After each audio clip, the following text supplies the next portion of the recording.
কিছুদিনৰ পৰা সেইটো ভাবি আছিলোঁ যে প্ৰায় 6 মাহ হৈ গ'ল আমাৰ যিটো জইণ্ট আমি সদায় ৰিভিউ কৰি আছোঁ, জইণ্ট ৰিভিউ হোৱা নাছিলে।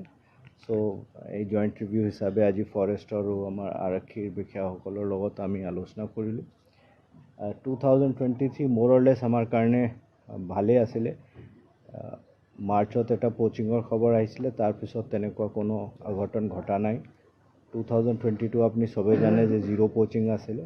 চ' আমি সেইটো ভাবি আছোঁ যে যদি এতিয়া এই ছিজনত অকণমান প'চিঙৰ এটা চান্স থাকে আপ টু মাৰ্চ এপ্ৰিল। ত' সেইটো কাৰণে আমি এটা ৰিভিউ কৰিছোঁ, ষ্ট্ৰেটেজি কৰা হৈছে কেনেকৈ সেইটো কৰা যায়। এডিশ্যনেল যিখিনি ৰিকুৱাৰমেণ্ট লাগে সেইখিনি আমি আজি কথা পাতিছোঁ। ডাইৰেক্টৰ মেডামেও কৈছে, PCCO ডাঙৰীয়াৰ লগত আছিলে, সেইটো আলোচনা কৰা হৈছে। আমি আশা কৰিছোঁ যে 2024টো আমাৰ আকৌ 0 প'চিং আমি কৰিবলৈ সক্ষম হ'ম। মাত্ৰ কেইদিনমানহে আছে। আৰু এটা প্ৰশ্ন, নাই মই 2024ৰ কথা কৈছোঁ। 24